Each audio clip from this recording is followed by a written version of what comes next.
Muy buenas tardes, soy Héctor Herrera, presidente de la Barra Mexicana Colegio de Abogados. Les doy a todos ustedes la más cordial bienvenida a esta sesión especial con el tema COVID-19, aspectos científicos y jurídicos de la implantación de las políticas actuales en México. Tenemos como invitados especiales para esta sesión a la doctora Lorian Jiménez Fibi, y al doctor José Ramón Cosío Díaz, a quien agradezco el honor de su presencia. Esta sesión fue organizada y será moderada por la maestra Laura Rodríguez, así como por el maestro Víctor Olea. A ambos mi agradecimiento por esta estupenda iniciativa y por este gran tema de actualidad que tanto interés ha despertado en todos nosotros.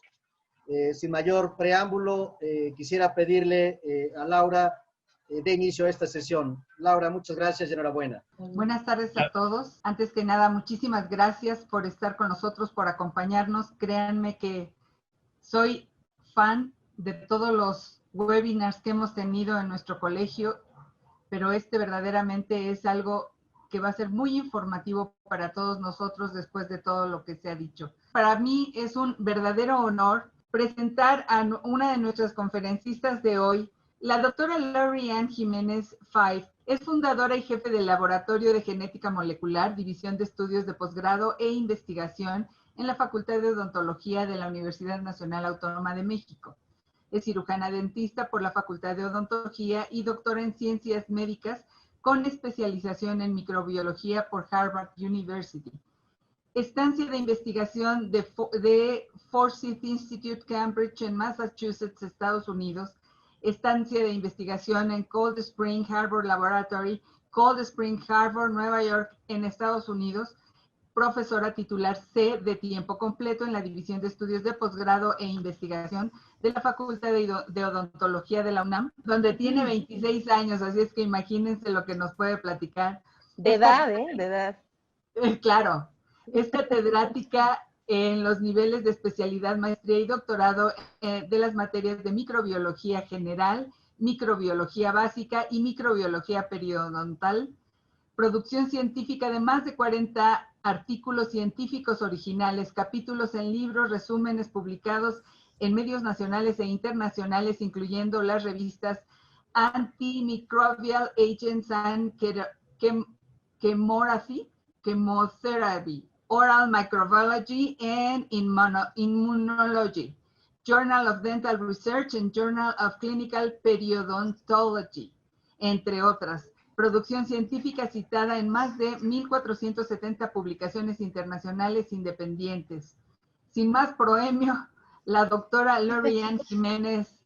Al contrario, de veras es un placer muy grande para mí, un honor esta invitación, estar aquí, compartir este foro con el doctor Cosío es un inmenso privilegio para mí.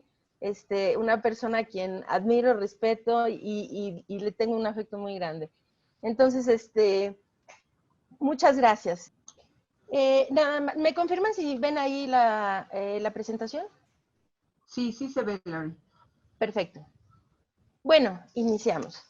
Entonces, creí que era prudente iniciar con algún recuento de cómo está la pandemia, en qué situación se encuentra la pandemia actualmente, tanto a nivel mundial como en nuestro país. Necesitamos recordar, o bueno, les informo la triste noticia de que ya alcanzamos más de 25 millones de infectados por COVID-19 a nivel mundial. A la fecha se tienen registradas más de 850,000 defunciones por COVID-19 alrededor del mundo. Esta es una pandemia que sigue muy activa, es decir, no tenemos todavía indicios de que eso se esté alentando o que esté en una etapa de finalizar. Lo que vemos aquí del lado izquierdo son casos nuevos confirmados diarios a nivel mundial. Todos los países reportan en total 215 países a las autoridades internacionales y esto se incluye aquí. Entonces, estos son los casos nuevos, estas son las defunciones y lo que vemos, nada más para situarnos en contexto, cuando la pandemia inició, y ya todos sabemos que el inicio de la pandemia fue en la ciudad de Wuhan, en la provincia de Hubei, en China. Aquellos episodios que veíamos en los medios de comunicación muy aterradores, de la gente muriendo, la gente siendo obligada a encerrarse, una serie de cosas que nos parecieron bastante atroces a todos, preocupantes. Todo eso que es esta parte de la curva epidemiológica, es este primer brote. Ahí quedó lo que ocurrió en China. Desde entonces vino el siguiente gran aumento o gran ascenso de la curva epidemiológica mundial con esto que fue lo que ocurrió en Europa, iniciando desde luego con Italia, después España, y fueron todos los países europeos cayendo así, ¿no? Como fichas de dominó. Italia, España, Francia casi al tiempo, Alemania también con ellos, el resto de los países, Bélgica, etcétera, todos los demás países y hasta el final el Reino Unido. Esto fue lo que pasó hasta más o menos este punto de la curva. De aquí en adelante lo que ha sucedido es el continente americano. Entonces, esto cuando pensamos que habíamos tocado fondo, pues no, ese no era el fondo, después se pensó que era esto, y ahora las predicciones que se tienen actualmente es que esto va a seguir aumentando y el siguiente gran ascenso va a ser el continente africano, por desgracia. Esperemos que no sea así, pero es lo que se tiene anticipado que puede ocurrir. En cuanto a los decesos, la curva de defunciones no sigue exactamente el mismo patrón y después de esta charla espero que pueda arrojar alguna luz en términos de por qué no se parecen tanto los casos a las defunciones. Esto nuevamente fue China, las defunciones en China. Esto muy dramático fue Europa, con una contribución ya importante de Estados Unidos, más no del resto de América, del continente americano. Después parecía que esto iba en descenso. Estos descensos, por ejemplo, bueno, la línea que están viendo es una media móvil de 7 días, lo mismo de este lado. Se ve que hay una especie de estabilización, pero vuelve a tener un aumento. Esto no debemos confiarnos que son estabilizaciones reales, es simplemente un proceso móvil, un proceso orgánico que tiene altibajos de repente en la forma de reportar datos. Se están actualmente reportando alrededor de 300,000 casos diarios de COVID-19. Y en términos de las defunciones, entonces esto fue Europa, Estados Unidos, hubo una estabilización y este es el continente americano, que en términos de defunciones ha sido menos dramático aparentemente que Europa, pero van a ver que no es necesariamente ese el caso. Ahora, ¿cuál es la situación de nuestro país? México registra, dejándonos un poquito de lado la situación de si las cifras oficiales y la subestimación de cifras oficiales y esto, es muy complicado especular, entonces necesitamos hablar finalmente de las cifras oficiales porque no hay otras cifras que realmente podamos hablar. Entonces, hablando de las cifras oficiales, vamos a pegar el día de hoy 600,000 casos, 600,000 infectados por COVID-19 en las cifras oficiales, subestimadas como están y todo lo demás. De defunciones, ya rebasamos las 64,000 defunciones y esto sigue en ascenso. Esta es nuestra curva, ¿sí? En últimas fechas parece haber una suerte de declinación, pero esto está relacionado a que el número de pruebas diagnósticas ha ido disminuyendo importantemente en el último mes o mes y medio. En muchos de los estados y también en el Estado de México y en la Ciudad de México. Entonces, es por eso esta disminución aparente, que no es una disminución real, sino es un reflejo de una disminución en el número de pruebas. Las defunciones, lo mismo, nos hemos estabilizado en un punto como muy crítico, porque estamos teniendo entre 550 y 700 defunciones en promedio al día, y en ese punto nos hemos quedado. Es decir, que se mueren más de 500 personas diarias en nuestro país por COVID-19, de las que se registran, desde luego. Entonces, nuestra situación en el mundo es esta. Estamos situados de los 215 países que reportan a nivel internacional en el lugar octavo en términos del número de casos. Estamos por debajo de Colombia, Sudáfrica, Perú, Rusia, India, Brasil y Estados Unidos.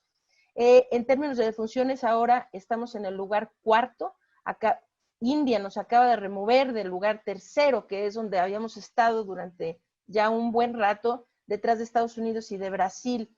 La India reportó un número gigantesco de muertes en los últimos 2 días y entonces nos rebasó. Total que los que quedan más cercanos son los países europeos, el que peor le ha ido en toda esta situación ha sido Reino Unido con 41.501 defunciones, pero esta es la situación entonces en la que nos encontramos.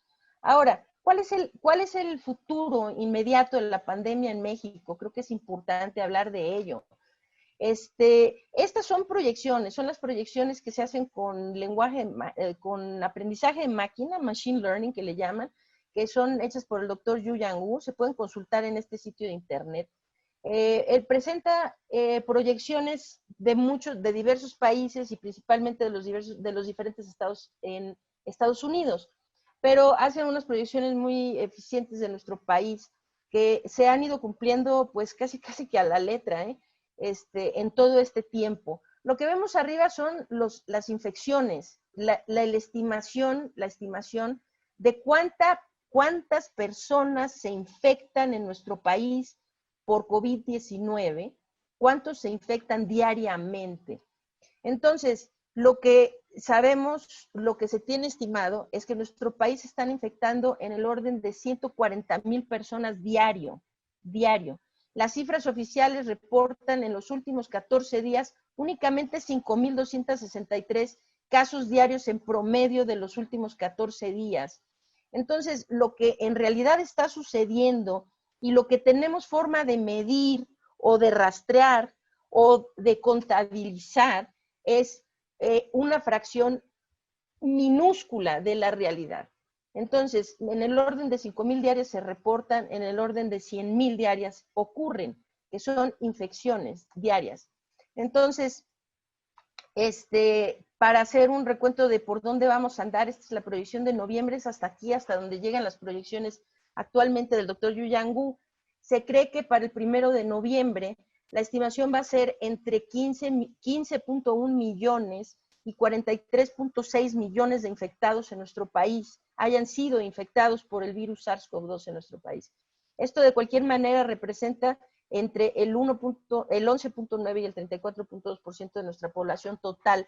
Enfatizo este punto porque, creo que actualmente ya es muy complicado que alguien esté hablando sobre inmunidad de rebaño sabiendo que hay reinfecciones y que la inmunidad contra COVID-19 por la infección natural no perdura, no permanece. Pero de cualquier manera se habló y se flotó mucho este término mal empleado, mal usado, mal entendido, de hecho, de inmunidad de rebaño. Para alcanzar inmunidad de rebaño contra COVID-19 se requeriría que más o menos entre el 65 y el 70% más o menos de la población hubiera sido infectada si es que la inmunidad contra COVID-19 fuera duradera. Ok, para el 1 de noviembre máximo el 34% de la población mexicana será infectada. O sea que esto ni siquiera si fuera cierto que la gente permanece la inmunidad en los seres humanos tras la infección durante un periodo de tiempo relativamente prolongado, incluso así no se podría estar aspirando al fenómeno de rebaño, de inmunidad de rebaño o inmunidad comunitaria, con este porcentaje para el 1 de noviembre. Entonces, en términos de defunciones, esto es de hace unos días, hace una semana me parece, perdón, discúlpenme que no actualice las tablas, pero las gráficas, pero aproximadamente son las cifras que están rondando todos los días en los últimos meses. Entonces, tenemos la proyección que se tiene ahorita es que habrá alrededor de 97,000 muertos en la cifra intermedia, más con un máximo estimado para el 1 de noviembre de 132,179 defunciones por COVID-19. Lo último que sabemos en términos de las cifras reales de defunciones en nuestro país es que estos números, que son las cifras oficiales, deben ser multiplicados por 3.56. Estas son las estimaciones más precisas que se tienen hasta la fecha, basadas en las actas de defunción, en un análisis de actas de defunción, unos artículos que han sido publicados y después actualizados con cierta periodicidad y publicados en la revista Nexos.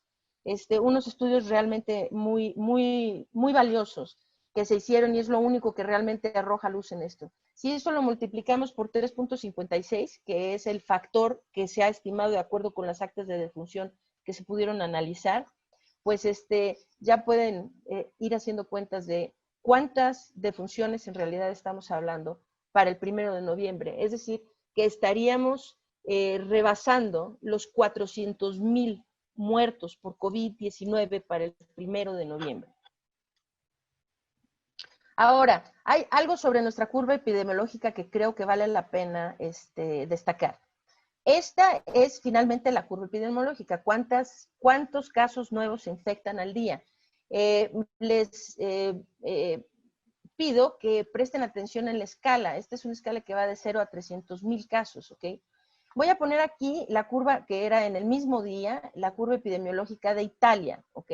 Italia fue un país muy gravemente azotado por la pandemia. De hecho, cuando en Italia tuvieron su brote principal, bueno, fue algo terriblemente dramático ver cómo llevaban en las noches en aquellos camiones militares los cadáveres fuera de la ciudad y algo realmente catastrófico lo que les azotó, ¿no? Como nos ha azotado a todos, desde luego, ¿no? Quizá estas las imágenes más dramáticas que por lo menos en mi mente quedan son estas de Italia, ¿no? Pero a ver, los italianos pues sí tuvieron este problema muy serio, claro, ¿no? Pero entonces tuvieron lo que normalmente visualizamos como una curva epidemiológica normal, si se le puede llamar de esa manera, ¿no? Creo que ya todos hemos estado tan sujetos a ver curvas epidemiológicas todos los días que por lo menos ya tenemos una idea de que es algo que sube y que después baja, ¿no? Y que en algún momento debe estabilizarse. Los italianos lo lograron muy bien y de hecho en un periodo de 2 meses más o menos, desde mediados del mes de febrero hasta principios del mes de abril, más o menos un periodo de 2 meses, su curva subió. Ahora, ojo con la escala, ¿eh? Esto va hasta 100,000 más o menos, esto rebasó un poquito de 100,000 la escala. Son casos nuevos confirmados diarios, ¿ok? O sea, casos nuevos, infecciones diarias confirmadas. Entonces, subió y después bajó en un periodo de 2 meses. Este es el periodo más crítico, es cuando más infecciones ocurren, cuando más personas mueren. Después disminuyó por completo su curva y desde entonces han permanecido pues con realmente el reporte muy bajo de casos, muy bajo de funciones y han podido controlar muy bien su problema.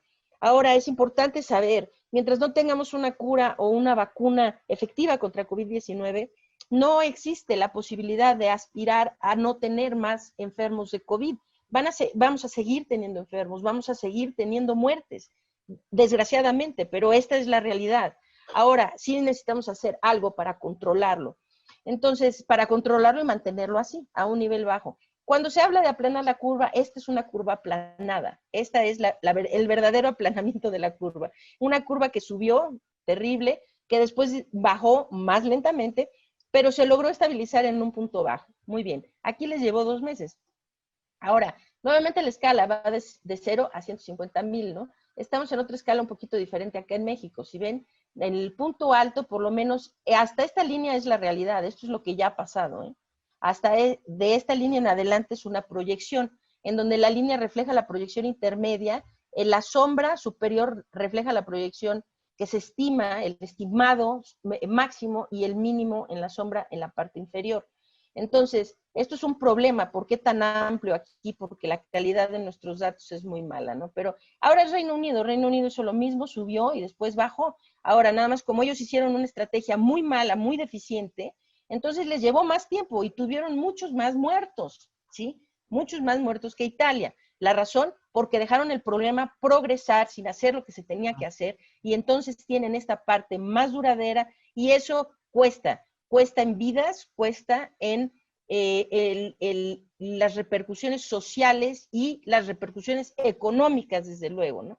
Entonces, pues aquí, y eso les llevó entonces a Reino Unido un poco más de 3 meses y medio lograr el control. Ahora, Suecia, que lo hizo todavía peor. Aquí la escala es diferente porque Suecia es una población muchísimo más pequeña, por una serie de cosas, pero su curva tiene ese mismo sentido, nada más que ahora en lugar de llevarle 3 meses, le llevó más de 4 meses y medio llegar a la parte baja. ¿Por qué? Porque, bueno, Reino Unido flotó por ahí la idea de irse por la inmunidad comunitaria, la supuesta estrategia de ir por la inmunidad comunitaria. Un rato se tardaron mucho, estuvieron muy renuentes a adoptar las medidas que se tenían que hacer, es decir, establecer medidas concretas de ampliar número de pruebas, rastrear contactos, todo esto ahorita se los voy a platicar. Hacer medidas de contención reales. Estuvieron muy renuentes a hacerlo para cuando finalmente le pegaron a 41,000 muertos, se dieron cuenta que pues esto no se podía sostener por ningún lado. No sé si fue tanto por el lado humano, yo espero que haya sido por eso, también porque pues ya ni políticamente hubiera tenido salvación, seguir cargando más de 40,000 muertos en los hombros por una mala estrategia o por una necedad en una estrategia mal llevada, ¿no? Entonces, pues hicieron lo que tenían que hacer, corrigieron el problema en Reino Unido y finalmente solucionaron su problema. Suecia igual, se fue por la inmunidad de rebaño. El costo de eso es muchas más vidas de países de tamaños similares a Suecia, con condiciones similares a las de Suecia, muchos más muertos y mucho más tiempo les llevó. Ahora, me voy a regresar a la de Reino Unido tengo varias comparaciones con Reino Unido porque creo que tenemos algunas cosas muy en común. Ahora, aquí lo notable es lo siguiente, esto que a nosotros nos pasa no es apanamiento de la curva, se diga lo que se diga, o sea, una cosa es el discurso, la retórica demagógica y con la intención que tiene y lleva la intención de manipular la opinión pública, y otra cosa es la realidad. La realidad es esta. Nuestra curva no se ha aplanado, jamás se ha aplanado. Lo que se hizo fue estabilizarse en un punto alto. Es decir, estamos estabilizados en un punto de 100,000, Eso es como si la curva de Reino Unido en el punto de 100,000 contagios diarios se hubiera quedado ahí. Es decir, que en lugar de disminuir, ahí se hubiera quedado. Eso es lo que ha pasado con nuestra curva. Ahí se ha quedado. Y para el primero de noviembre sigue ahí. Esa es la proyección, sigue ahí. O sea, que es como si nos hubiéramos quedado en el punto alto de la curva de Italia. Así estamos, en el punto alto de estas curvas tan dramáticas que fueron.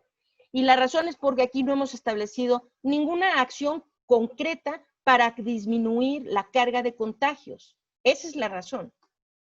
Entonces, ahora se circula mucho esta discursiva de si esto era un evento impredecible, un evento raro, un evento inconmensurable, se utiliza mucho ese término, ¿verdad? Un evento que no pudo haberse prevenido, detenido o hecho nada por hacerlo mejor. Entonces, eso, y le llaman el supuesto cisne negro, ¿no? O sea, esto, el cisne, esta terminología se origina del libro de Nicolás Taleb, que hace referencia o le llama cisne negro a todos aquellos eventos impredecibles, raros y catastróficos, ¿ok? Entonces, se dice, o bueno, se ha querido flotar esa narrativa, ¿no? De que esto era algo completamente impredecible. Eso es falso, es absolutamente falso. Esto no tiene nada de impredecible ni de raro. Lo que ha tenido la humanidad a través de la historia, si algo ha tenido, son terribles epidemias, pandemias y más. Esto, pues bueno, desde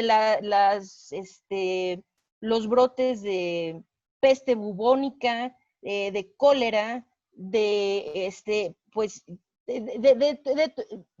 influenza, desde luego, y de toda una serie de infecciones. Esto, si algo queda en los registros históricos de la humanidad, son estos recuentos de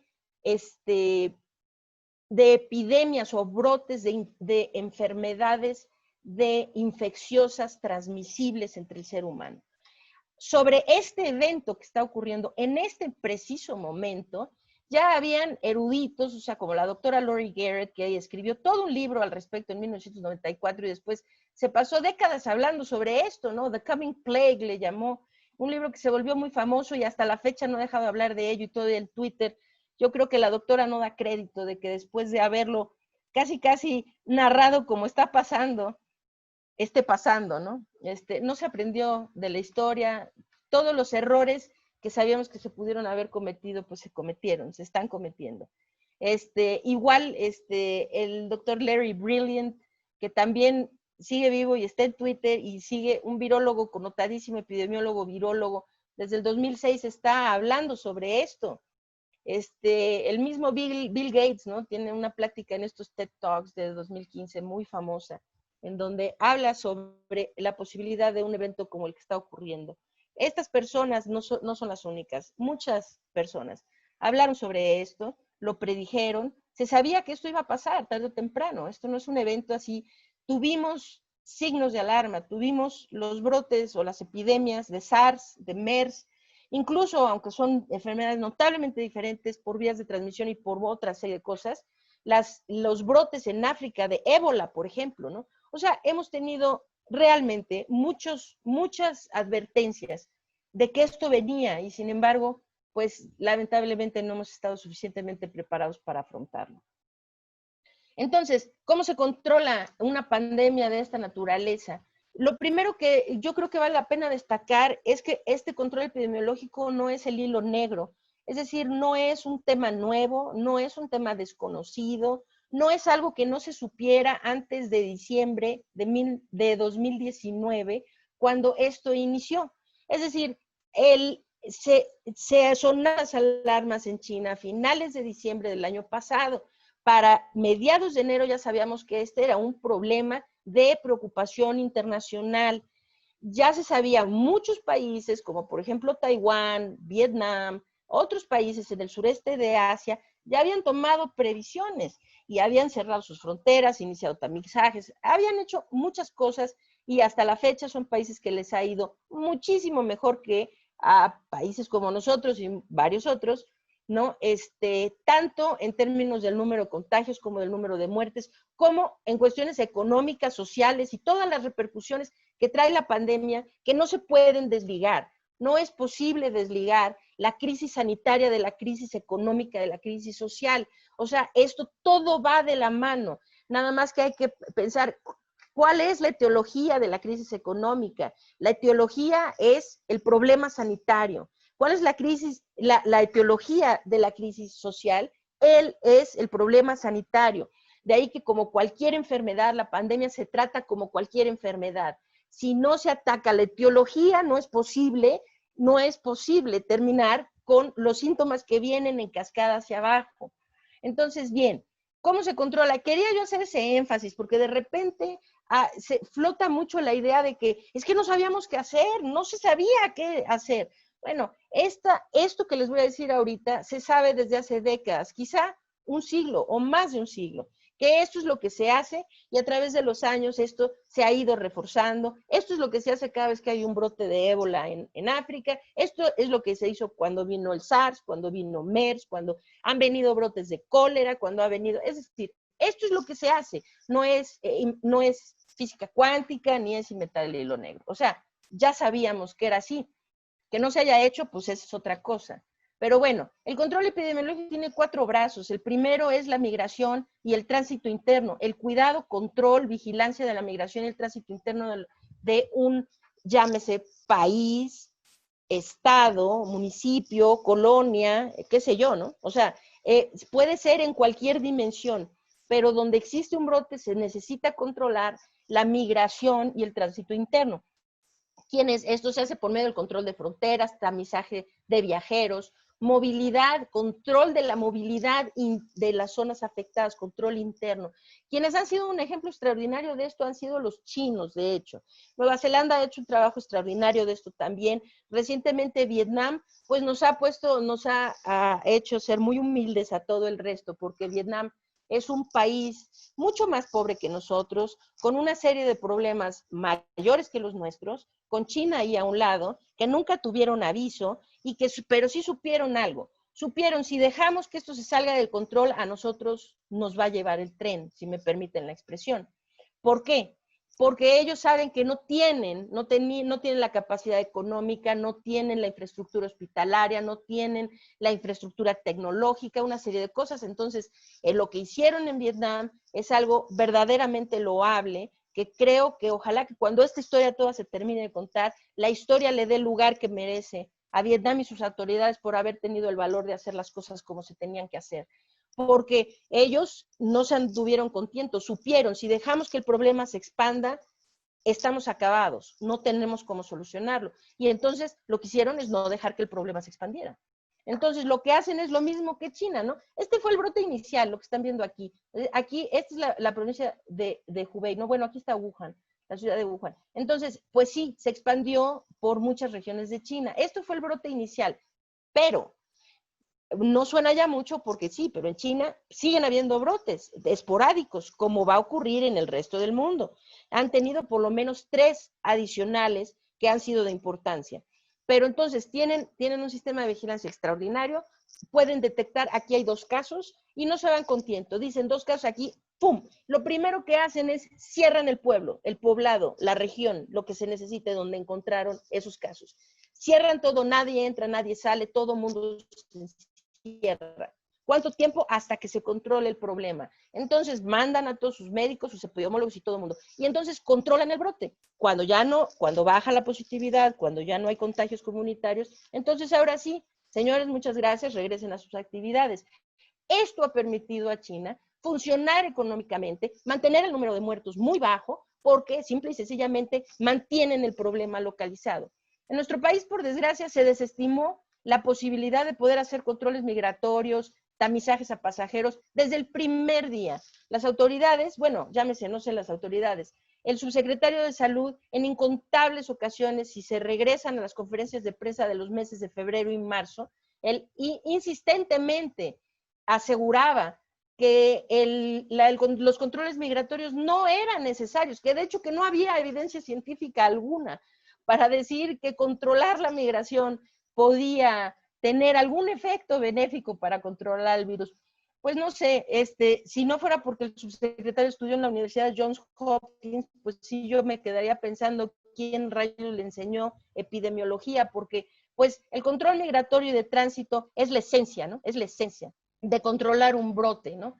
Entonces, del segundo brazo del control epidemiológico es la mitigación. La mitigación comprende todas aquellas acciones que son conducentes a prevenir la transmisión de la infección.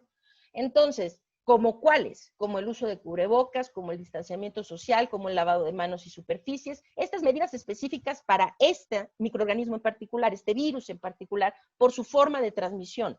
Si estuviéramos hablando de cólera, pues hablaríamos de otro tipo de medidas, pero para este en particular.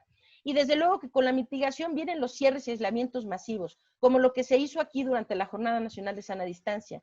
Pero debemos ser muy claros, estos cierres y aislamientos masivos como métodos de control epidemiológico son eventos extremos, son medidas absolutamente extremas que deben ser evitadas a toda costa, que se utilizan única y exclusivamente cuando están en riesgo inminente de muerte una proporción muy grande de la población. Entonces, se hace esto. ¿Por qué es que no se opta por hacer este tipo de cierres y aislamientos masivos de forma cotidiana? Pues es muy sencillo, porque traen como consecuencia, vienen a un precio muy alto, económico y social. Entonces, sí, si no hay remedio, no hay remedio, porque la vida de las personas es primero que cualquier otra cosa. Entonces, bueno, se toman como última medida de emergencia. Entonces, en este caso, ¿eran necesarias? Sí, definitivamente, eran necesarias. Pero ¿para qué se hacen estos cierres? Esto es el malentendido que se ha tenido entre nuestra población. ¿Para qué cerramos y ahora seguimos mal? O sea, cuando en Italia cerraron y después abrieron, pues ellos siempre siguieron en la parte baja de su curva. Ellos cerraron y mientras cerraban, su curva epidemiológica descendió y llegó a la parte baja. En España lo mismo, en Francia lo mismo, en todos los países lo mismo. Mientras encerraron, todo esto bajó. ¿Por qué? ¿Fue el encierro? No, la respuesta es no, no es el encierro, no es el encierro per se lo que hace que disminuya la curva. Este es un efecto que pueden ver aquí en esta gráfica. Vamos a poner, está aquí la epidemia. Si no se hace nada, pues esto sigue. Y entonces, ahora se preguntan, ¿hasta cuándo sigue? Pues bueno, sigue básicamente hasta que toda la gente, hasta que todos los posibles infectados se infecten o que todos los posibles muertos se mueran. Hasta ahí sigue, ¿ok? Entonces, pues esto no se puede dejar que ocurra, ¿verdad? En las enfermedades que sí producen inmunidad duradera, o sea, protectora y duradera a quienes se contagian, entonces las curvas tienden a disminuir después de un tiempo de una gran infección y demás, porque todos los infectados empiezan a adquirir inmunidad, entonces empieza a disminuir.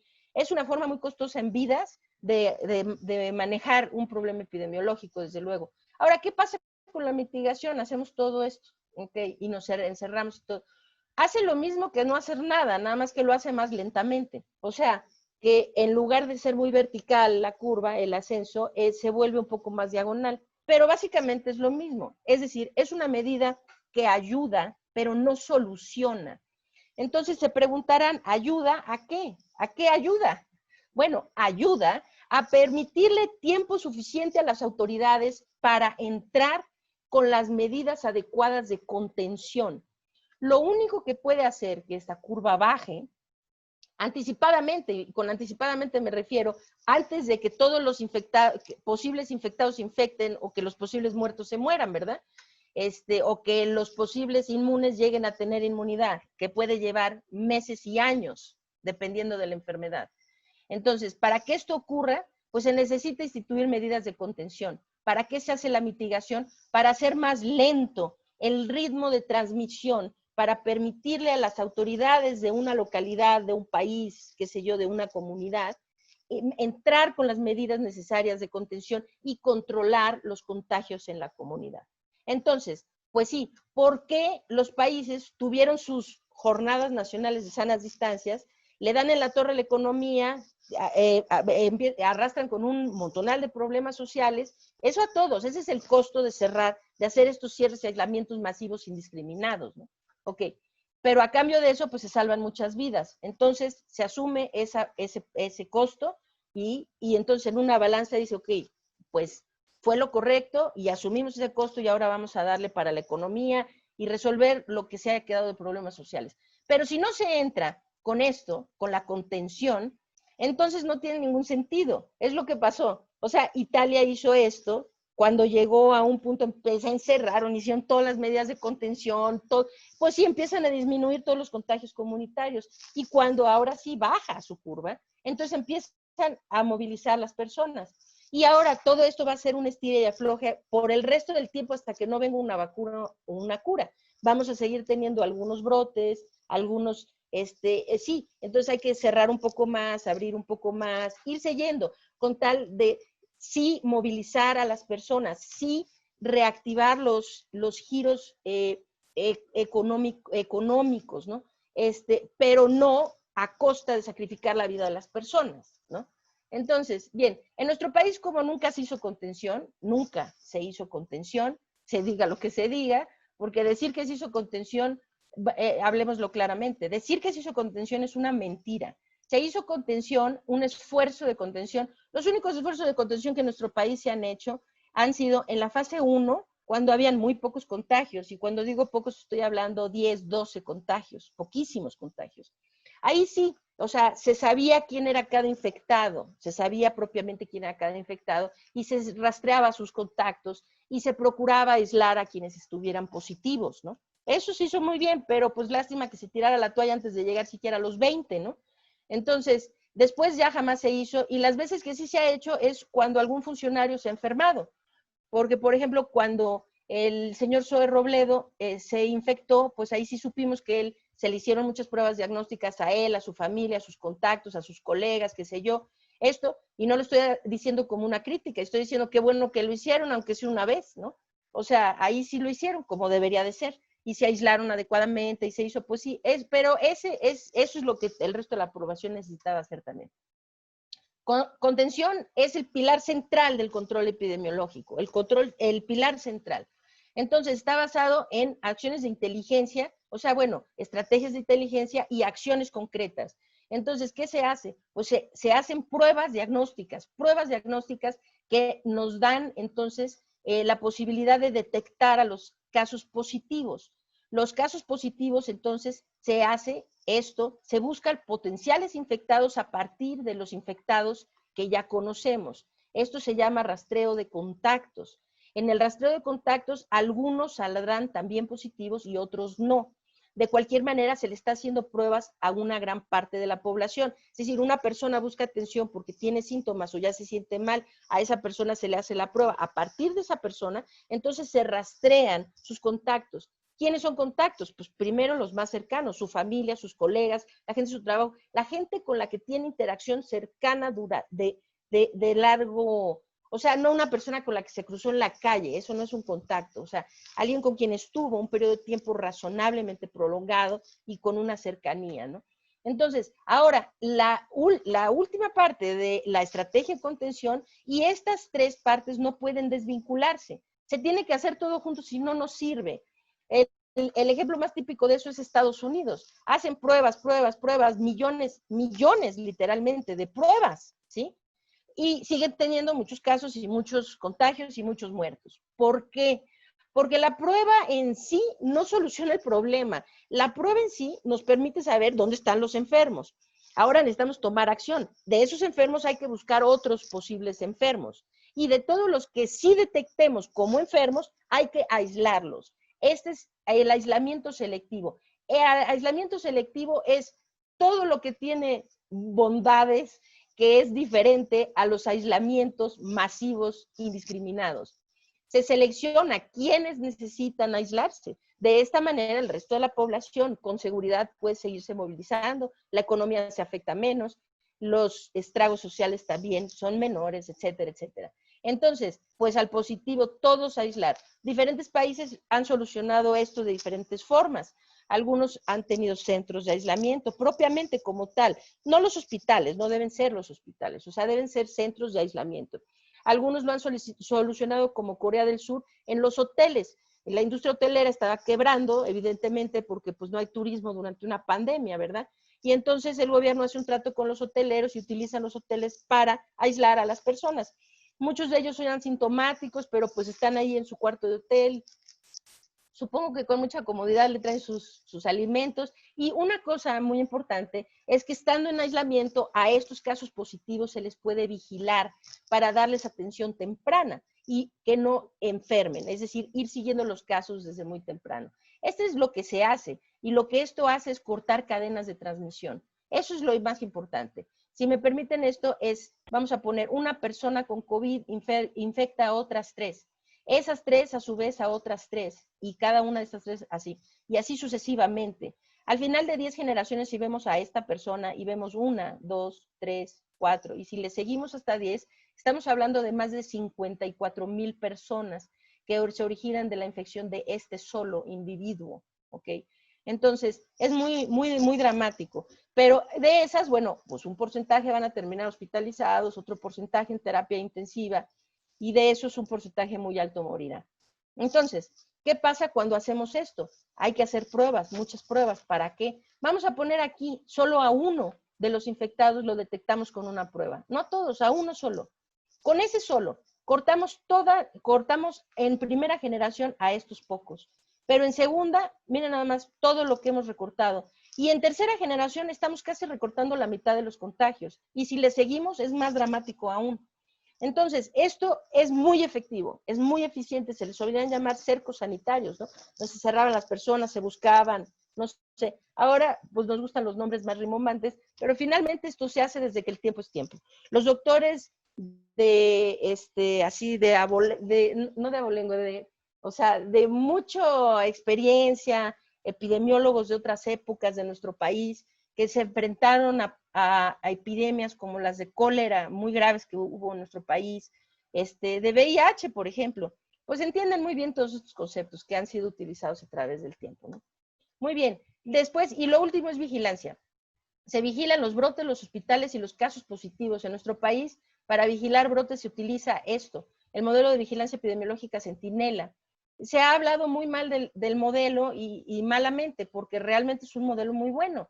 Es un sistema, de hecho, no es un modelo. O sea, es un sistema. El sistema de vigilancia epidemiológica Centinela es un muy buen sistema para vigilar enfermedades respiratorias agudas graves. Sí, aquí tuvimos un problema y no ha funcionado bien porque se hizo una variación del sistema Centinela. Este sistema Centinela, originalmente, pues funciona muy bien. O sea, las 475 centros, las USMER, que son unidades de salud monitora de enfermedades respiratorias, pues reportan a este modelo y el modelo arroja unos datos que son datos de alta calidad, que han permitido monitorear muy bien las temporadas de influenza y el resto de los virus respiratorios. Aquí no ha dado buen resultado porque el modelo como que se degolló desde el principio.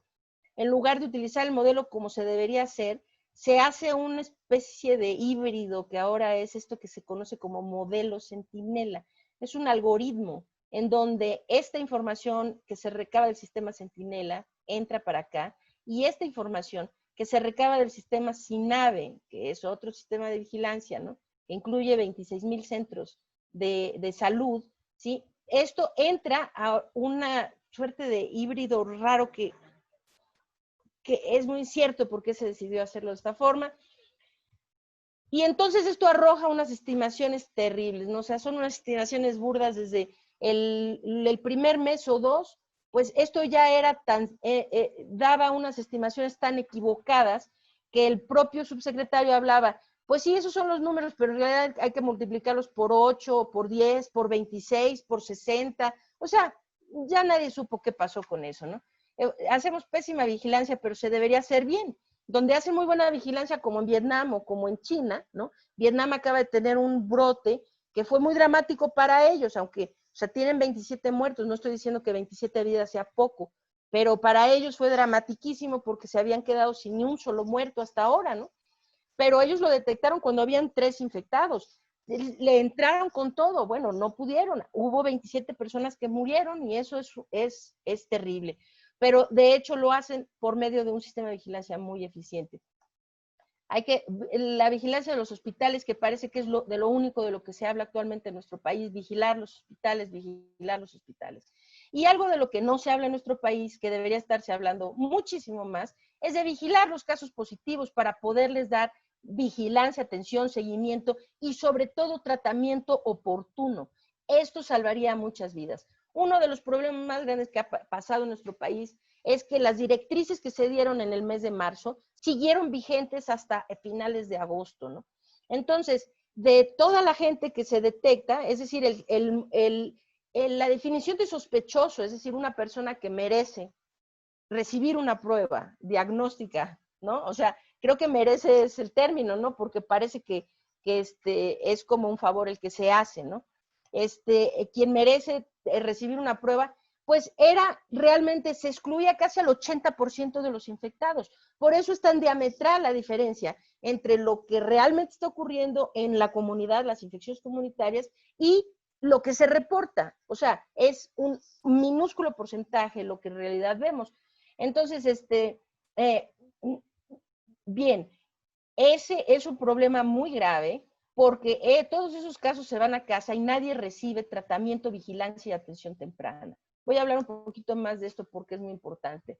Ya me gustó, en últimas presentaciones empiezo a dar esta cosa de la cascada y como la gente me dice que se entiende muy bien así, miren, esta cascada es análoga tanto al control epidemiológico como a la enfermedad misma, COVID-19, la propia enfermedad. ¿Sí? Esta es una cascada que lo que queremos es impedir lo que viene aquí abajo, queremos detener la cascada. Entonces, ¿cómo se detiene? O sea, esto, pues no necesita uno ser ingeniero para darse cuenta, ¿no? De que para detener la cascada, lo más sencillo es detenerla desde aquí arriba, porque si unos buenos samaritanos agarramos un montón de costales con arena y empezamos a bloquear aquí, podemos detener la cascada si la detenemos a este nivel, ¿ok? Ahora, nos va a costar un poquito más trabajo detenerla tantito más abajo, pero todavía podemos construir ahí una represa, unos diques, qué sé yo, y detenerla a este nivel. Ahora, si lo que queremos es detenerla aquí, no hay física que aguante en el planeta Tierra para detener la cascada en este nivel. Aquí ya no se puede detener. Es decir, que aquí ya va la cascada para abajo y lo que va a dar como resultado es esto, lo que no queremos. Entonces, ¿cuál es el origen de la cascada? Los contagios, porque cada contagiado es un potencial enfermo. Cada enfermo es un potencial hospitalizado y cada hospitalizado es un potencial muerto. Entonces, lo que queremos es detener la muerte. Ese es el único objetivo que cuenta. Será, en retrospectiva, la única variable que se utilizará para evaluar qué estrategias fueron efectivas y cuáles no. Es decir, qué estrategia llevó a más gente a morir.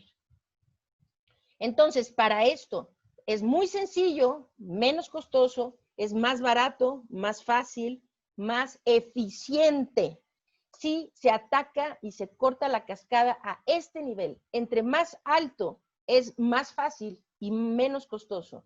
Se puede hacer aquí, nos cuesta tantito más trabajo, pero se puede. Ahora, enfocarse en los hospitalizados es trabajar la medicina terminal.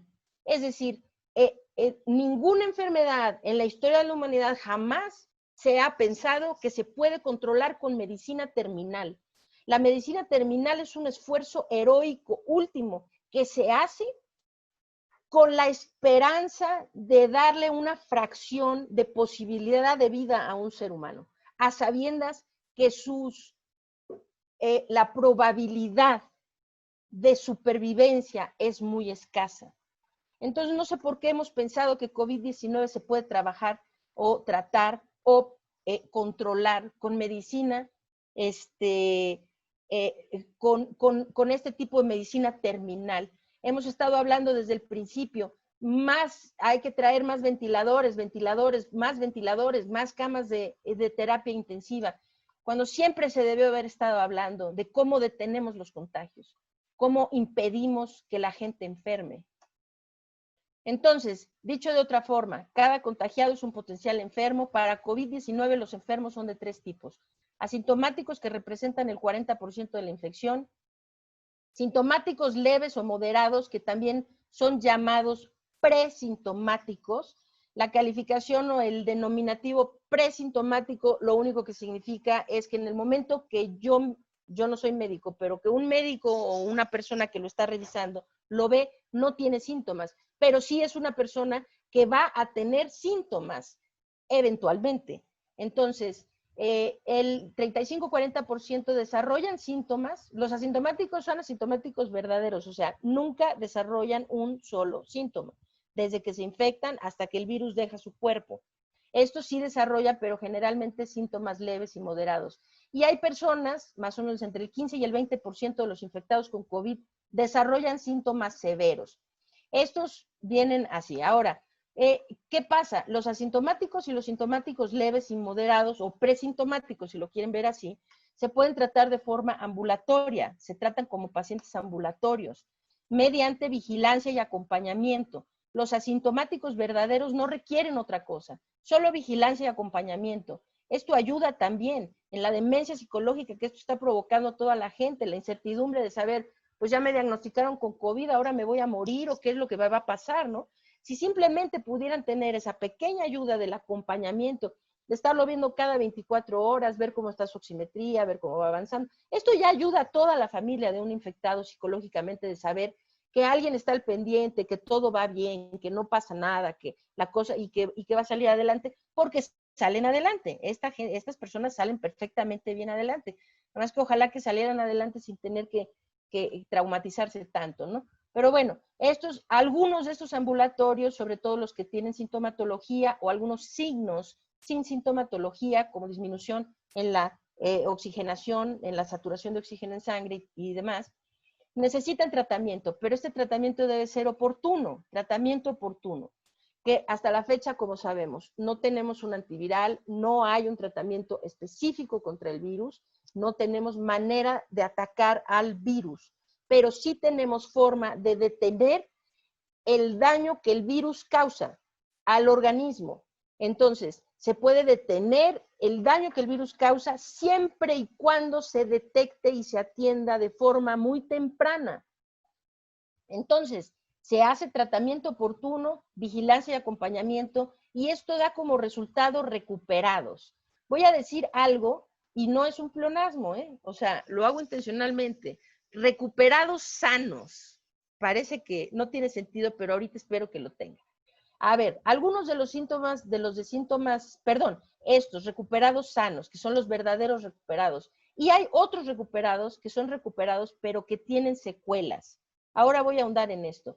Los que se tratan ambulatoriamente, si se detectan a tiempo, incluso aquellos que llegan a tener sintomatología ya al grado de moderada, se les da tratamiento. Algunos incluso requieren oxígeno en casa, una serie de cosas, pero se les trata bien, se les sigue bien, se les vigila, se les acompaña bien, y son muy pocos los que finalmente se recuperan con algunas secuelas menores.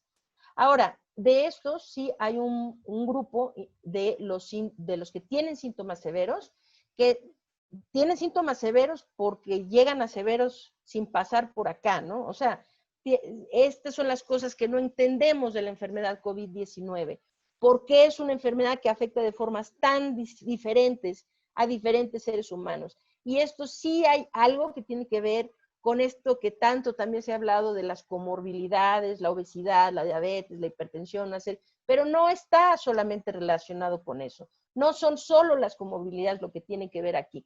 Es muy obtuso pensar que es solo eso, no es solo eso.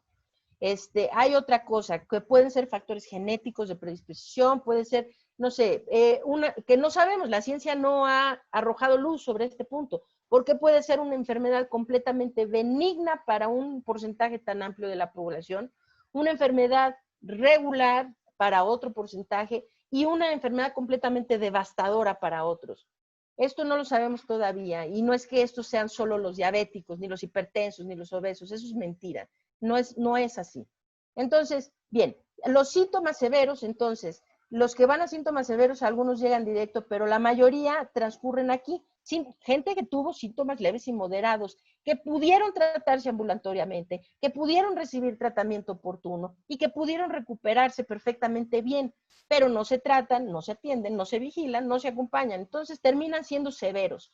Todos los severos requieren hospitalización y muchos de los hospitalizados lamentablemente terminan muriendo.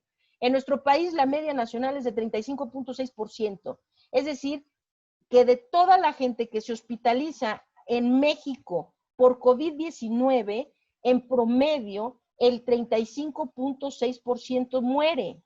Y no hablo de terapia intensiva, hablo en todos los niveles hospitalarios. Es una cifra verdaderamente alarmante.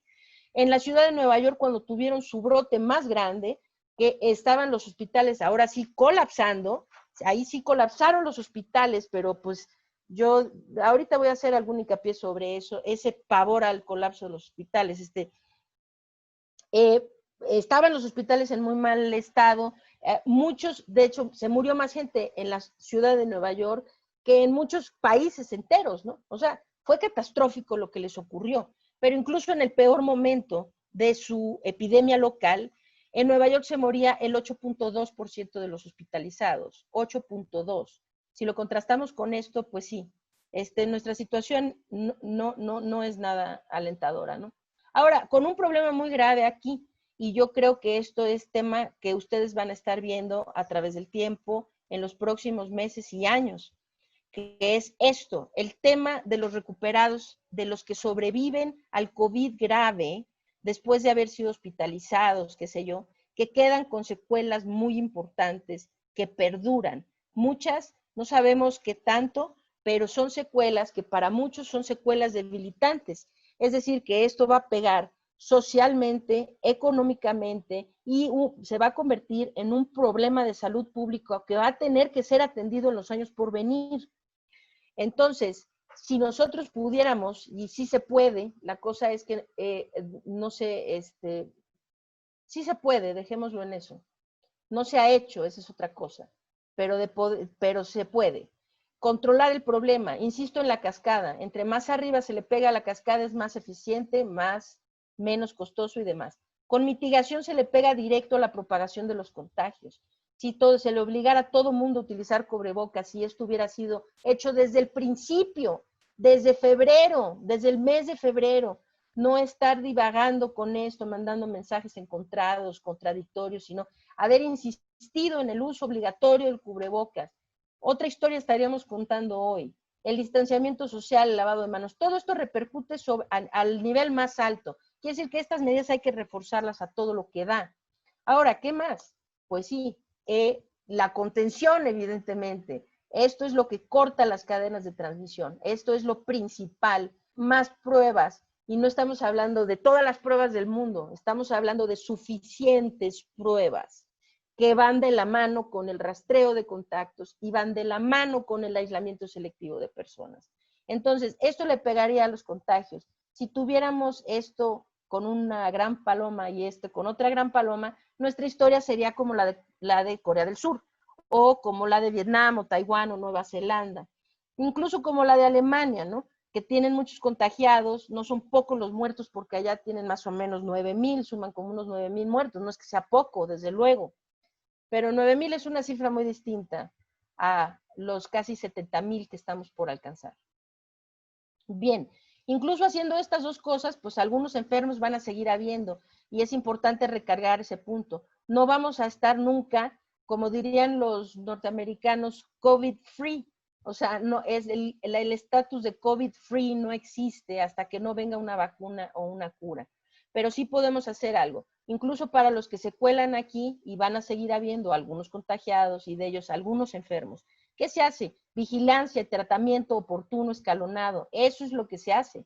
Se controla a los pacientes ambulatorios, se les da vigilancia, se les da tratamiento. ¿Y para qué? Pues para tener mayor número de estos, de recuperados sanos, si me lo permiten ese término que no es enteramente correcto, pero bueno, y evitar entonces que estos se vuelvan graves y podamos cortar esto.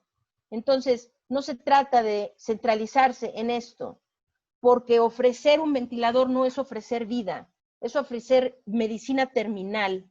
Ofrecer atención temprana, eso es ofrecer vida. Ofrecer prevención, eso es ofrecer vida. Entonces, ya para finalizar, creo que tengo nada más esta diapositiva y una más. Entonces, algunos indicadores de nuestro país que son de mucha preocupación y nos dicen varias cosas que son, que vale la pena ahondar. El índice de letalidad, somos de los países con el índice de letalidad más alto. Todo esto porque se pierde en la discursiva del rodeo, de darle rodeo a todo, de la defensa, de quererse defender. No se trata de defenderse, yo creo que hay que defender a la población, hay que defender a quienes están enfermos y muriéndose. Entonces, sobre casos confirmados, tenemos un índice de letalidad del 10.8%, altísimo. Estamos en la 6ª posición a nivel mundial, en la 1ª posición en Latinoamérica. El índice de letalidad mundial, si tomamos todos los países, es de 3.3. Pues estamos muy por arriba del índice de letalidad a nivel mundial. Si tomamos sobre casos resueltos, que es un mejor indicador de la letalidad, pero ni hablar, ¿no? Nadie nunca quiere hablar de esto, aunque sea un mejor indicador, porque pues no le conviene a quien dice cifras y a todo el mundo le asusta, ¿no? Pero en fin, con este otro indicador, que ahorita no me voy a meter en la minucia de cuál es la diferencia, pero tenemos 13.5% y mundiales 4.6%. Como sea, estamos muy arriba de lo que es. Entonces, a ver, centrémonos en esto. Se dice, sí, es que como en México no hacemos pruebas, subestimamos los casos. Se hace esa admisión, ¿no? Que no sé cómo, en qué mundo hacer esa admisión puede decir, ah, pues sí, entonces qué bueno, ¿no? O sea, se admite que se hacen pocas pruebas y que por ende se subestiman los casos. Como se subestiman los casos, entonces se sobreestima el índice de letalidad, porque el índice de letalidad se calcula como defunciones sobre casos confirmados. Entonces, si los casos confirmados están subestimados, entonces se tiende a inflar el índice de letalidad. Cierto, esto es cierto, pero esto no explica el fenómeno por completo. No explica el fenómeno por completo. Hay algo más que está sucediendo ahí. Y estas cifras que Bloomberg publicó el mes pasado nos ilustran que hay algo más, aparte de simplemente es que no diagnosticamos suficientes casos. No es verdad que tengamos ese índice de letalidad. No, sí es verdad, quizá está sobreestimado, pero algo además de eso está ocurriendo. Y es lo siguiente. Estos son las tasas de mortalidad hospitalaria en diferentes estados de la República, incluido un promedio nacional, que es el que ya les presenté, 35.6. Esto es qué porcentaje de las personas que se hospitalizan por COVID se mueren en los hospitales de estos estados. No en terapia intensiva, en el hospital en general, todos los hospitalizados. En Baja California prácticamente es un volado, o sea, casi el 50% de las personas, 1 de cada 2 se muere si se interna por COVID-19. En Guerrero, 47%, en Chihuahua, 41%, Ciudad de México, etcétera, etcétera, etcétera. O sea, aquí el que viene más abajo, 18%, de cualquier manera es atroz. Comparemos con Nueva York, pues 4.2% en su peor momento. Estamos completamente fuera de rango de algo que sería razonable, ¿no? Entonces, esto nos habla de que hay algo más que está ocurriendo, no es solamente esta subestimación de casos, algo más está ocurriendo. El 88, esto aunado a esta cifra que también es pavorosa, que es que el 88% de las defunciones hospitalarias que ocurren en nuestro país ocurren fuera de la terapia intensiva. Fuera de la terapia, esto no tiene sentido. O sea, yo esto lo comenté con un colega extranjero que está en Europa y lo que me dijo fue, no, yo creo que hay un problema de captura, eso no puede ser. Dije, no, no es ningún problema de captura, esto es lo que está pasando. Y está pasando esto porque la gente ya no llega a la terapia intensiva. Es decir, ese último esfuerzo, esa última oportunidad de vida que es extrema y que sí es medicina terminal y que sí tiene muy poco índice de éxito, pero que cualquier ser humano merece tener esa oportunidad, esa última oportunidad de una esperanza de vida, pues el 88% de las personas que se hospitalizan, que mueren por COVID en nuestro país, nunca recibieron un ventilador. Es por eso que hay camas desocupadas, es por eso que tenemos muchos ventiladores disponibles.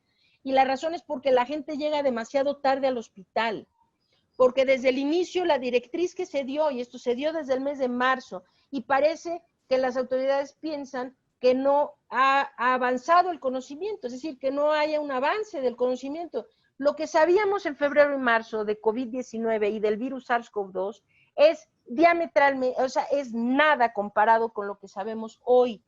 El conocimiento en este campo ha ido avanzando vertiginosamente. Quiere decir que sabemos muchísimo más y seguir teniendo los protocolos hospitalarios que se tenían en marzo, ahorita, entrando el mes de septiembre, pues es una actitud realmente negligente, ¿no? Se necesitan actualizar porque las personas se atienden solo cuando ya tienen síntomas muy graves. Entonces la gente incluso se les diagnostica con COVID y se le dice, vaya usted a su casa y con su paracetamol, ¿no? Su cajita de paracetamol y regrese cuando ya se sienta usted muy mal, ¿no?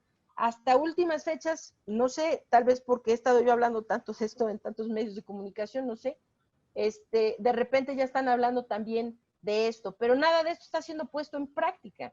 Entonces, se necesita a esas personas atenderlas temprano para evitar la hospitalización, para no necesitar los ventiladores, ¿sí? Para ofrecer vida, no últimas esperanzas. Entonces, Lori, sí, perdón. muchísimas gracias, de verdad. Esto nos ha consumido muchísimo el tiempo. Realmente no sabes cuánto te apreciamos y estamos verdaderamente absortos con toda esta información tan importante que nos das, pero me gustaría muchísimo que pudiéramos, por cuestiones de tiempo y en la organización, Claro, si pudiéramos ir cerrando, porque ya el ministro en funciones, Cosío, tiene también la agenda muy, muy cerrada. Quisiéramos también darle la oportunidad de que pudiéramos comentar al respecto. Sí, mil disculpas, claro. Concluyo entonces nada más con un pensamiento más. Entonces, se habla mucho de si ya es demasiado tarde para solucionar las cosas, si ya es demasiado tarde para hacer algo al respecto. Simplemente seguir avanzando. Cuando hablamos que de aquí a noviembre vamos a tener más de, en cifras reales, tal vez más de 400,000 fallecidos, y tenemos esto es Reino Unido y México. Reino Unido empezó, o sea, terriblemente mal su problema. En 3 meses le dio la vuelta y logró solucionar el problema que tenía. Esto es México, los índices de positividad. En un momento estábamos igual que Reino Unido. Ellos fueron bajando sus índices de positividad, esto es muy importante. Esto es Reino Unido, ¿cuántas pruebas? ¿Cómo bajó sus índices de positividad? Aumentando sus pruebas. Estas son pruebas por 1,000 habitantes. México nunca ha aumentado su número de pruebas. Por eso es que no baja el índice de positividad. Esto es el rastreo de contactos. México, este es México, cada vez hace menos pruebas por caso nuevo confirmado, mientras que Reino Unido lo ha aumentado. Lo que ha hecho es disminuir del 19.9 al 3.1 a 1.2 a 0.5 su índice de positividad. Esto ha llevado también, estas son sus muertes, esta es la curva de muertes. Actualmente prácticamente nadie se está muriendo en el Reino Unido, o sea, muy poca gente está muriendo. Mientras que en México subimos y nos quedamos aquí estancados en muertes y muertes. ¿Qué se necesita? Se necesita hacer más pruebas. ¿Cuántas pruebas? Pues aquí hay un cálculo de cuántas pruebas México necesitaría estar haciendo de acuerdo con los parámetros que establece la Organización Mundial de la Salud. Y el índice de positividad, nuestro índice de positividad debería rondar alrededor del 5%. México en la actualidad tiene un índice de positividad de 53.7 y de cualquier manera estamos movilizando a la gente. Nada, ese es el aprendizaje que deja. Es la pandemia de 1918, esto fue lo que pasó. Dejó en total casi 50 millones de muertos y es que no se aprende de lo que ocurrió. Primera oleada entre 3 y 8 millones, segunda oleada entre 26 y 40 y tercera entre 1 y 2 millones de muertes. Y lo que pasó fue eso. La primera no se controló antes de que entró la temporada de influenza. Es lo que nos está a punto de suceder. Es lo que nos está a punto de suceder. Ojalá que no veamos un escenario catastrófico como este. Eso es todo. Muchas gracias y discúlpenme que me extendí un poquito en el tiempo. Muchas gracias, doctora. Muy interesante su exposición. Ahora nos corresponde escuchar al ministro en retiro, José Ramón Cosío, que como todos ustedes saben, no requiere presentación, sobre todo entre nosotros los barristas. Es nuestro último Premio Nacional de Jurisprudencia. Agradezco la presencia de todos ustedes, en especial está conectada con nosotros nuestra primera vicepresidenta, la maestra Claudia de Buen. Claudia, muchos saludos. Asimismo, expresidentes como el licenciado Luis Madrigal, Emilio González de Castilla, coordinadores de comisiones, miembros del capítulo, miembros del Consejo Directivo también, muchas gracias por su presencia. Y José Ramón, te dejamos el micrófono y te escuchamos con mucha atención. Muchas gracias a todos, muy buenas tardes, me da mucho gusto escucharlos. De verdad, muy interesante la conversación, la charla de la doctora Jiménez.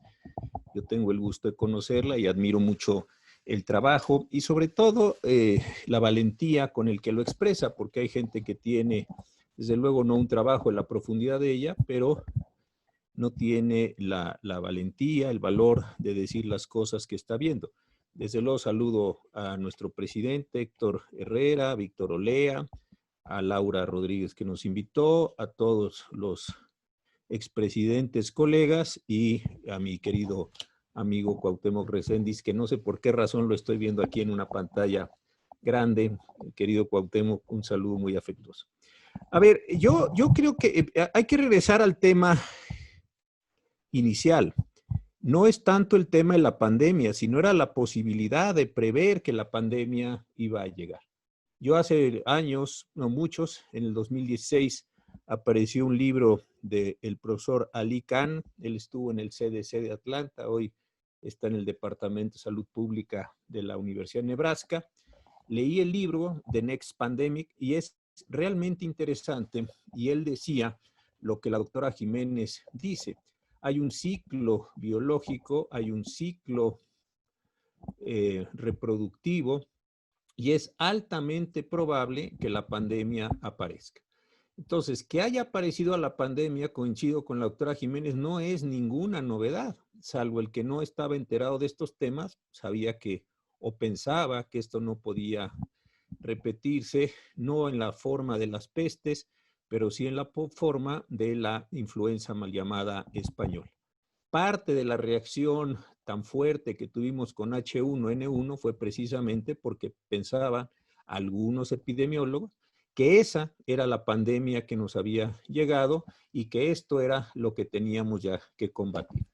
Sin embargo, creo que con todo y que esto es absolutamente cierto, nosotros sí contábamos en el diseño al menos constitucional con las herramientas necesarias para hacer frente a la pandemia. En primer lugar, ya sabemos, artículo 73, fracción 16, bases primera a cuarta de la Constitución, tenemos la posibilidad de utilizar, así lo digo, al Consejo de Salubridad General de la República y a la Secretaría de Salud como autoridades sanitarias. ¿Qué sucedió aquí? Me parece que desde la Ley General de Salud de 84, desdibujamos al Consejo y a la Secretaría bajo la idea, no sé si se pensó cuando se hizo la ley de 84, que o no iba a haber una pandemia nunca más porque teníamos procesos de vacunación, entonces no había ni SARS, ni MERS, ni ninguna de estas enfermedades respiratorias agudas, o se pensó que por una relación política convenía debilitar al Consejo de Salubridad.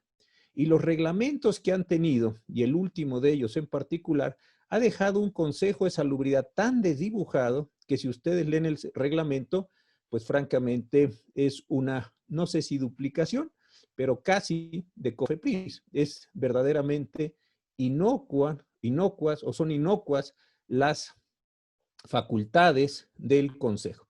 Los verbos, que siempre para mí son más importantes que todo cuando uno analiza legislación, sobre todo la parte de facultades, son unos verbos simples con los cuales es prácticamente imposible llevar a cabo cualquier tipo de regulación sanitaria en el país. No hay verbos importantes, vigilar, sancionar, impulsar. Son verbos recomendar, señalar, estos verbos generales que ahora se utilizan tanto en nuestro orden jurídico y que hacen la simulación de que tenemos sistemas nacionales de todo, Sistema Nacional de Salud, Sistema Nacional de Seguridad, Sistema Nacional de Archivos, Sistema Nacional de lo que ustedes quieran, y que cuando uno los ve no son más que unos pobres cascarones muy vacíos en donde nadie puede hacer nada, porque con verbos como esos, pues nadie tiene un comando en las acciones que se lleven a cabo. Entonces, ahí hay un problema central de estas actividades. Entonces, coincido con la doctora que siendo este un tema altamente probable en su llegada, las autoridades, no de este gobierno, de varios gobiernos, desatendieron estas acciones. En segundo lugar, había un protocolo sanitario, y ese protocolo sanitario, yo lo he leído, tuve la oportunidad de dirigir una tesis muy importante para estos efectos. Entonces, esta tesis que yo dirigí tenía un asunto de la mayor importancia, que era analizar el reglamento sanitario, y es un reglamento otra vez vacío. Es un reglamento donde en caso de que llegue una pandemia, una epidemia, cualquier mal, enfermedad exótica, como dice el 73 constitucional, pues nadie tiene una herramienta fija. ¿Quién manda a cerrar puertos? ¿Quién manda a cerrar aeropuertos? ¿Quién manda a cerrar fronteras? ¿Bajo qué modalidades? Que no sea, desde luego, la suspensión de garantías del 29, que es un supuesto completamente diferente. Entonces, ahí hay un problema muy importante también de una falta de competencia estatal en la comprensión de los fenómenos y adicionalmente en la comprensión de los efectos de las acciones que se tienen que llevar a cabo en este sentido. Pongo un ejemplo muy simple. Cuando vino aquel crucero a Islas Marías, a Islas Mujeres, también debía haber ido a Islas Marías, pero este fue el caso de Islas Mujeres, llegó allí y nadie sabía qué hacer. La Capitanía de Puerto no, y la Secretaría de Marina no, y la Secretaría de Turismo no, y la Autoridad Municipal, nadie sabía. La pobre gente subida en el barco sin poderse bajar y la gente que estaba en la isla aterrada de estos casos. Entonces ahí hay un problema central de estos efectos. Ahora bien, si uno analiza otras disposiciones, y yo con muchos de ustedes en la parte de derecho administrativo con Cuauhtémoc Reséndiz lo hemos platicado, en la parte de derecho laboral con nuestra vicepresidenta y futura presidenta Claudia de Buen, y así sucesivamente con muchos de ustedes, he ido analizando los temas de derecho a la salud, de derecho sanitario, pero está todo esto en una situación enormemente fragmentada, de forma tal que no tenemos una visión unificadora en este sentido. No tenemos lo que esto, a mí el lenguaje no me gusta mucho, me parece un poco cursi, poco decimonónico, no tenemos una rama de derecho del derecho sanitario, inclusive nuestra comisión se llama Derecho a la Salud, pero no de derecho sanitario, donde no tenemos una condición para hacer frente a estos efectos. Yo creo que esto lo diré al final, no me pienso extender por la hora, pero creo que esto es un tema que conviene señalar. Y entonces, ¿qué se presenta? Lo que nos dice muy bien la doctora Jiménez. Uno, un sistema de salud en transición, de un seguro popular que funcionaba regular a un INSABI que no funciona, un sistema de compras consolidadas que tenía algunos problemas, a un sistema donde no se compra y no se distribuye, y en ese momento nos presenta o se nos da la pandemia. Entonces, quedamos con un sistema de salud desguarecido, un sistema de salud cojo, con un muy pobre diseño institucional y algo que a mí sí me parece es un pésimo uso de las herramientas jurídicas que nos tocaron. ¿Por qué lo digo? Porque cuando emitimos el decreto del 23 de marzo que reconoció a COVID como una enfermedad grave de atención prioritaria que pudo haber detonado acción de salubridad general. Bueno, pues a los pocos días, a los 7 días exactamente, declaramos que COVID no era ya esa enfermedad, sino era una emergencia sanitaria por causa de fuerza mayor. Es verdad que resolvimos el problema del 42 bis de la Ley Federal del Trabajo y la suspensión de las relaciones de trabajo, cosa que desde luego es muy importante, pero modificamos la declaración jurídica de la enfermedad y las consecuencias de la enfermedad. Luego tuvimos a los pocos días, el 31 de marzo, la declaración de enfermedades de actividades esenciales, no esenciales, luego las fuimos ampliando, luego personas con discapacidades o personas que estaban en situación de riesgo y personas no en situación de riesgo, y fuimos generando una mezcla jurídica de actividades muy confusa, hay que decirlo. Nos faltaron algunos lineamientos, se han emitido lineamientos en materia de actividades económicas y recientemente de actividades escolares, pero no de actividades sociales, y esto sí es función pura y dura de la Secretaría de Salud, que no se volvieron a emitir. El Consejo de Salubridad General de la República no se volvió a reunir, de forma tal que quedamos en una situación jurídica enormemente precaria. Y algo que sí me parece muy importante lo que está diciendo la doctora Jiménez, ella no lo refirió de esta forma, pero está implicado en toda la parte final de su intervención, es el tema general del semáforo. Yo no sé si ustedes han tratado de reconstruir, es una matriz, hay actividades esenciales y no esenciales, hay personas en riesgo y no riesgo, hay situaciones de actividades o subactividades, déjenme simplemente para poderlos catalogar, en una matriz gigantesca que no tiene orden ni concierto. Una disputa pavorosa entre los estados y la federación o las entidades, para incluir la Ciudad de México, como entidad federativa, no como estado. En este sentido, una discusión pavorosa, y hoy nos amanecemos con la idea que prácticamente el país está en naranjas y en amarillos, que está, nadie se ha atrevido a dar el paso de verde, pero seguramente esto será pronto, salvo Colima, estado del que no soy nativo, pero viví algunos años, es el único que está en rojo, y entonces estamos en una situación de enorme confusión social, económica, política. Y esto lo que a mí me parece, y con lo que voy a terminar, es que lo que se ha perdido es la narrativa general del fenómeno. Creo que todos nosotros, como abogados, independientemente que hagamos contratos, demandas, o dictemos sentencias, o escribamos libros, o que cada quien lo que sea, como juristas, pues, cuando no tenemos una narrativa, no sabemos de qué estábamos hablando. Si es un conflicto familiar, tenemos que tener una narrativa de quién hizo qué, en dónde estaban, cuándo se casaron, cuántos hijos tienen. Si estamos haciendo un contrato, tenemos que tener una narrativa de quién está comprando, quién está vendiendo. Cuando está dando una sentencia hay que poner antecedentes en esa horrible expresión judicial de resultandos considerados irresolutivos. Toda esa parte, cuando pierde uno la narrativa, me parece que pierde el eje general de la narración, el eje general de las acciones relacionadas y el eje general de los efectos. Y mi preocupación, muy importante en este sentido, y coincide completamente con lo que dice la doctora Jiménez, es que hoy, y lo digo con mucho respeto, quiero ser muy cuidadoso con las palabras y hacerme cargo de mis palabras, creo que el gobierno federal no tiene una narrativa general del problema.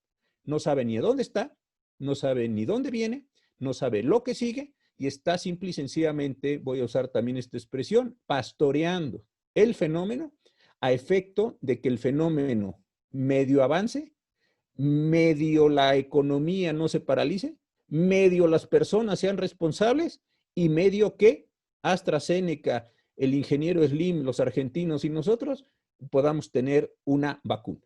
Y a mí me preocupa que en esa falta de narrativa ni siquiera se comprenda la diferencia entre vacuna y vacunación, que son dos fenómenos completamente distintos.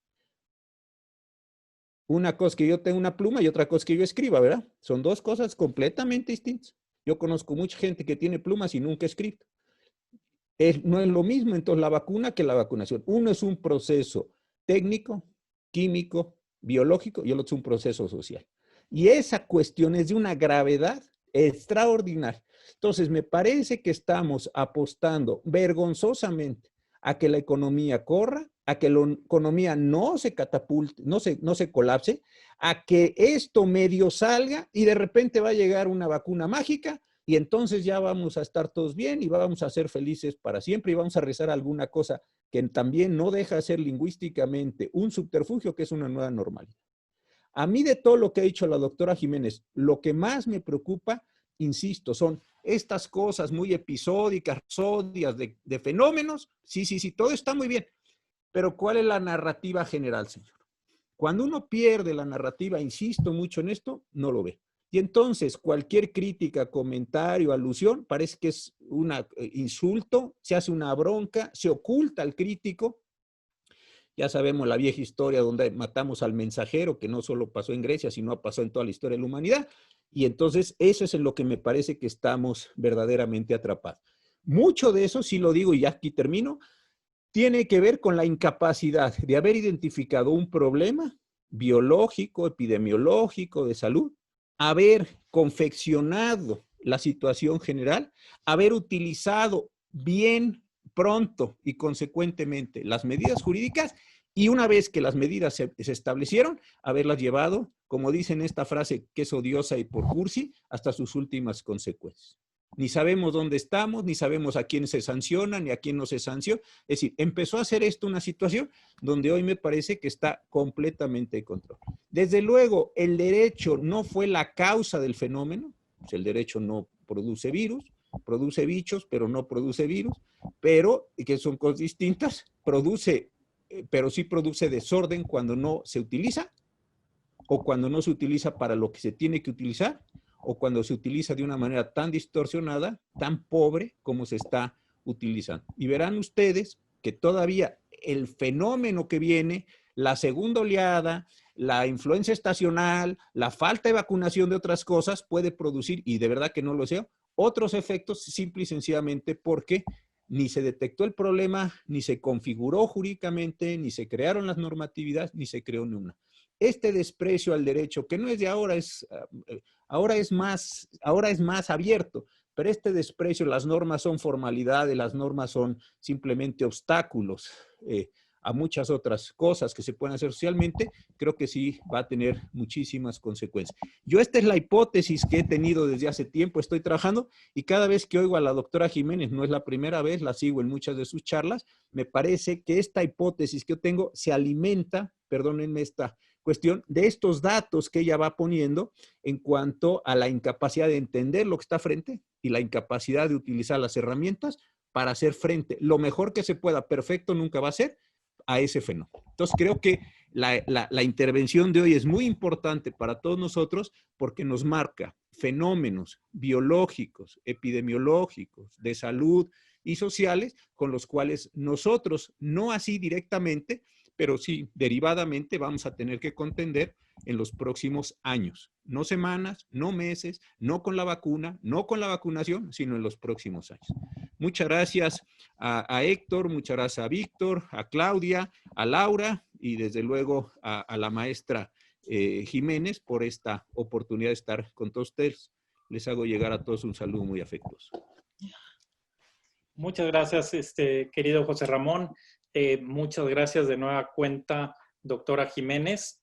Lamentablemente el tiempo se nos ha agotado, salvo lo que tú dispongas, querida Laura y Héctor. Me gustaría que dijeran unas últimas palabras para despedir la sesión derivado de que se nos agotó el tiempo. Muchas gracias a todos.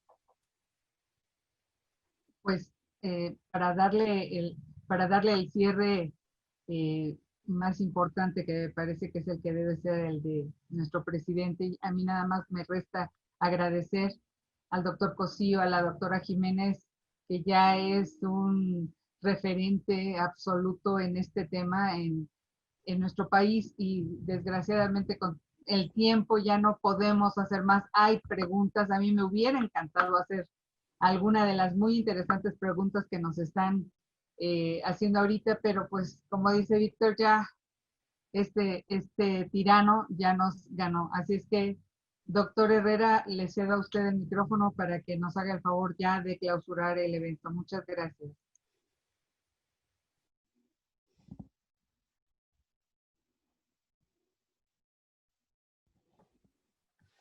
Muchas gracias, Laura. Muchas gracias, Víctor.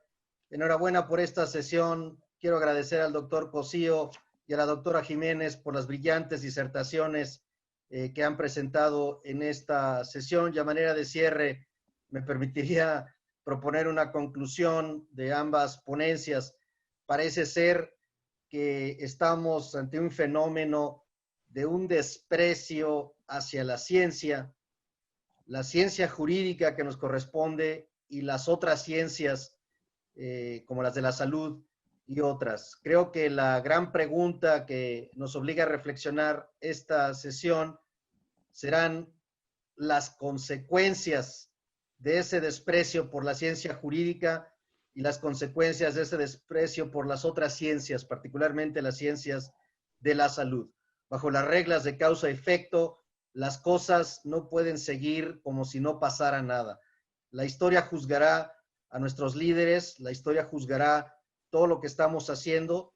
Creo que ese desprecio o esa imposición de los privilegios políticos sobre los criterios científicos va a generar consecuencias más graves de los que podamos avistar ahorita.